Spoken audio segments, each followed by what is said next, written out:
আমেরিকায় দক্ষিণ এশিয়ানদের বাণিজ্যিক রাজধানী খ্যাত নিউ ইয়র্কের জ্যাকসন হাইটসে অনুষ্ঠিত হলো বর্ণাঢ্য বাংলাদেশ ডে প্যারেড। লাল সবুজের পতাকা আর বাঙালি সংস্কৃতির নানা স্লোগানে মুখরিত হয়ে ওঠে নিউ ইয়র্কের রাজপথ। হাজারো প্রবাসীর সাথে এই মেগা ইভেন্টে অংশ নেন মার্কিন কংগ্রেস ও সিটি কাউন্সিলের নির্বাচিত প্রতিনিধিরাও। নিউ ইয়র্ক থেকে মল্লিকা খানের রিপোর্ট। নিউ ইয়র্কের ব্যস্ততম জ্যাকসন হাইটসের রাজপথ রূপ নেয় লাল সবুজের এক টুকরো বাংলাদেশে। 69 স্ট্রিট থেকে শুরু হয়ে 37 এভিনিউ দিয়ে 87 স্ট্রিট পর্যন্ত দীর্ঘ পথ জুড়ে শুধুই বাঙালির জয়যাত্রা। বহুজাতিক এই সমাজে বাংলাদেশিদের রাজনৈতিক ও সাংস্কৃতিক উত্থানের বার্তা দিতেই আয়োজন করা হয় বাংলাদেশ ডে প্যারেডে, যেখানে সাধারণ প্রবাসীদের পাশাপাশি যোগ দেন মার্কিন মূলধারার প্রভাবশালী রাজনীতিবিদরা।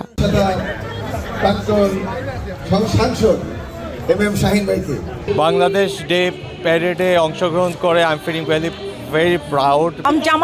আমরা খুব এনজয় করতেছি। নিউ ইয়র্কের মুখে একটা বড় বাংলাদেশ। নজর কেড়েছিল নিউ ইয়র্ক পুলিশ বাহিনী বা এনওয়াইপিডিতে কর্মরত বাংলাদেশি অফিসারদের সুশৃঙ্খল উপস্থিতি।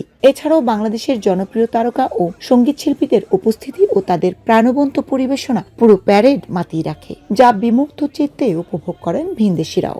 থার্ড টাইম যে আমরা এখানে পার্টিসিপেট করতেছি, প্রতিবারের মতোই আস্তে আস্তে আমরা ইমপ্রুভ করতেছি সবকিছুতে। এবার আমরা দেখতেছি অনেক লোক হচ্ছে, আমরা গর্ব করি। এটা আমাদের করার উদ্দেশ্য হচ্ছে আমাদের যে ভবিষ্যৎ জেনারেশন, আমাদের যে বাচ্চারা আছে, তারা আমাদের কৃষ্টি কালচার দেখবে এবং ভবিষ্যতে এই আমাদের বাংলাদেশের ফ্ল্যাগ আমেরিকার বুকে মাচা উঁচু করে তারা টিকিয়ে রাখবে। আয়োজকরা তুলে ধরেন এই প্যারেডের লক্ষ্য উদ্দেশ্য। আমাদের ইউনিটিকে প্রুভ করার জন্যই আমাদের এই প্যারেড করা।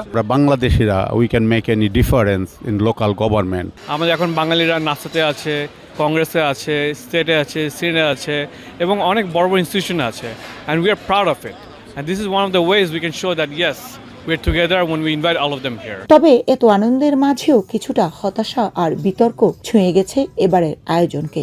গত বছর নিউ ইয়র্ক সিটির মেয়র এরিক অ্যাডামস অংশ নিলেও এবার বর্তমান মেয়র জোহরান মামদানিকে না পেয়ে প্রবাসীদের মনে তৈরি হয়েছে কিছুটা ক্ষোভ। পাশাপাশি নিউ ইয়র্কের সর্ববৃহৎ ও ঐতিহ্যবাহী সংগঠন বাংলাদেশ সোসাইটি এবং জালালাবাদ অঞ্চলের প্রবাসীদের এই প্যারেডে অংশ না নেওয়াটা প্রবাসীদের একটি বড় অংশকে ক্ষুব্ধ করেছে।